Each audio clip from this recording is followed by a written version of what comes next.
This is the first screencast in a series in which I try to introduce the play King Lear to students in year 13 about to study it as part of their A2 course. In this screencast, I want to just look at briefly the nature of a king in terms of what that would have meant to an audience in the early 17th century. It's more than we would take it to be now, to take it to be today, is the point that I want to get across. So, we have all heard, I'm sure, and I doubt if anybody listening to this has not heard of the concept of the divine right of kings. It's hard to comprehend what is meant by this today. We no longer have an absolute monarchy, and I doubt if there's a person in the world that views the Queen of England as owing her position on the throne to some divine intervention, that she is in body and soul given the rule of the kingdom by God. However, at the time that the play was composed, this would be the belief. There is no doubt that the king has been granted by God absolute power over their kingdom on earth. And we have to also remember that this power can't be, as it were, decoupled from the actual physical embodiment of the king, the actual person of the king. James I, of course, on the throne at the time, in a speech to Parliament refers to this. Kings are rightly called gods, for that they exercise a manner or resemblance of divine power upon earth. There is no doubt that the king is essentially a god on earth. Now, with that background, the play has to be seen in its context. It was performed first around Christmas in 1606, probably. And if we believe what we are told, James I was indeed in the audience. He had only recently become king. Remember, he was James VI of Scotland before he was James I of England, and was considering at this time linking the kingdoms of England, Scotland, Wales to form Great Britain. Interestingly, we know that his advice to his sons on his death, or with a looking forward to his death, was to always try and keep these kingdoms together, the direct antithesis of Lear's decision at the beginning of the play. There are critics who will seek to impose, if you like, a reading of Lear as representative of James. I think this is interesting, and I think it needs to be discussed. But I also think that ultimately it's hard to justify. Now, the king has to be seen as a double embodiment of two phrases, the body politic and the body natural. The body politic is a metaphor, and the idea of the body politic is that it likens the whole realm that the king rules over to a human body, and thus begins to embody this idea of the king as the nation. It was very common at this time for kings simply to be referred to as their country, as France or England or whatever it was. There is also, however, of course, the physical embodiment of the king, the actual manifestation of him as a living, breathing entity. And we have to see these two ideas as completely indivisible. Thus, although Lear might try to divest himself, to use his language, of his kingdom,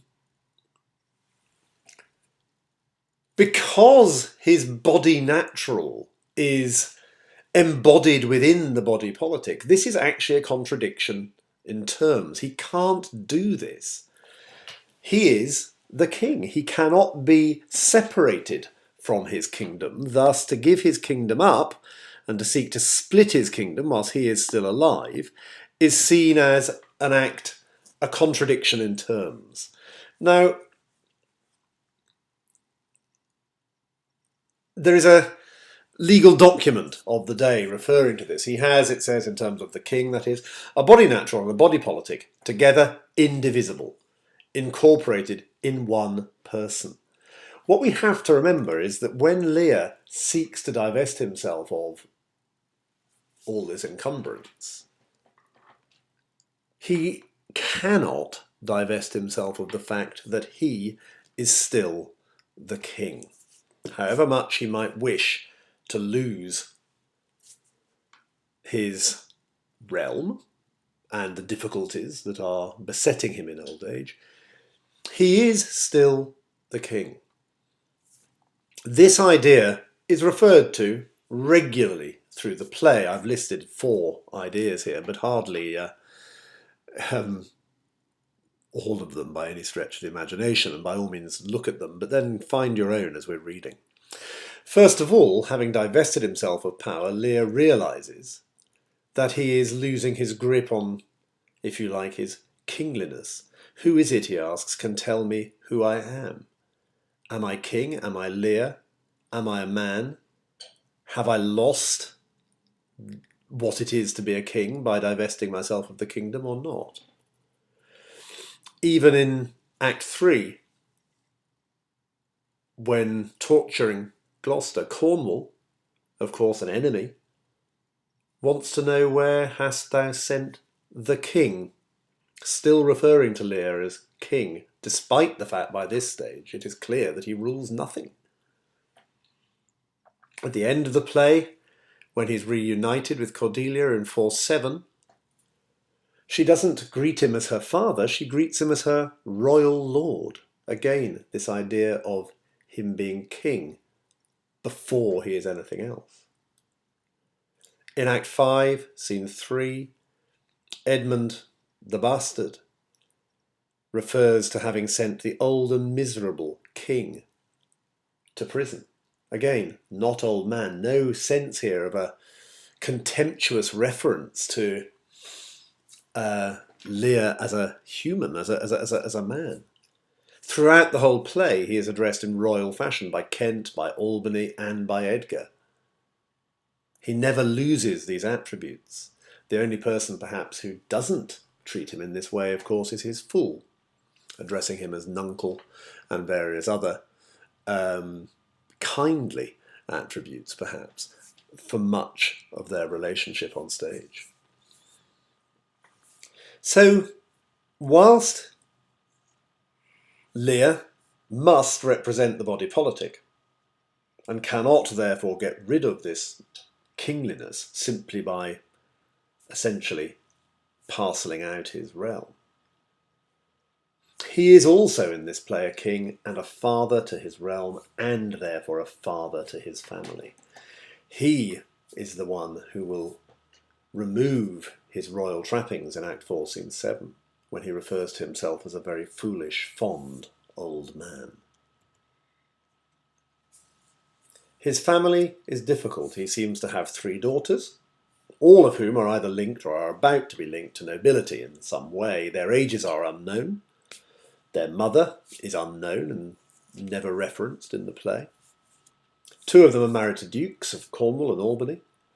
And it's interesting that in choosing Cornwall and Albany, I mean, Shakespeare here has placed these 2 dukedoms at the furthest flung areas of Britain. Cornwall, the far southwest, Albany, referring to, well, Scotland, to northern Britain.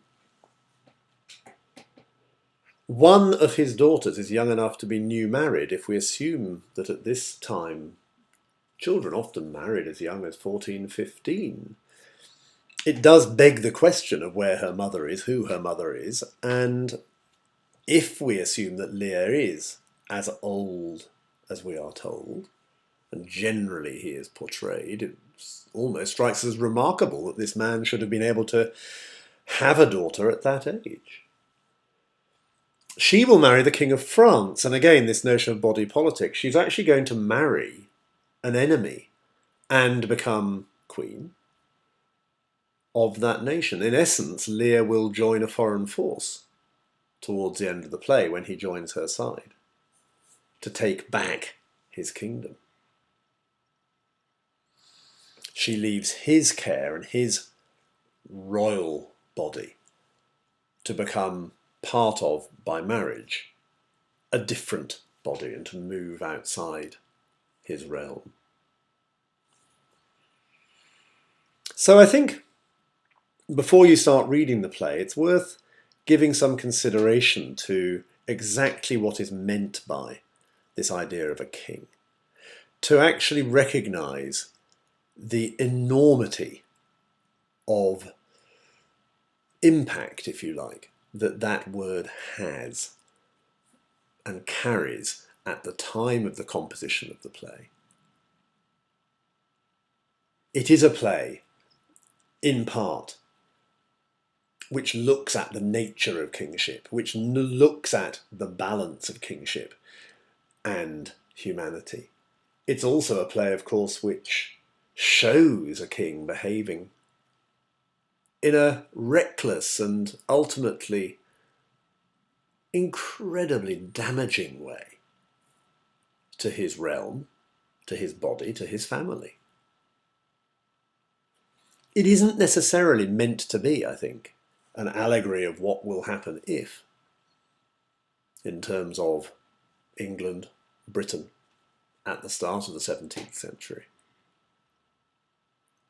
But it's interesting that immediately following the death of a queen who had ruled for many, many years, but left no heirs and therefore left the realm, the actual physical realm, in a state of comparative disarray and potentially open to all sorts of rebellion and claim and counterclaim.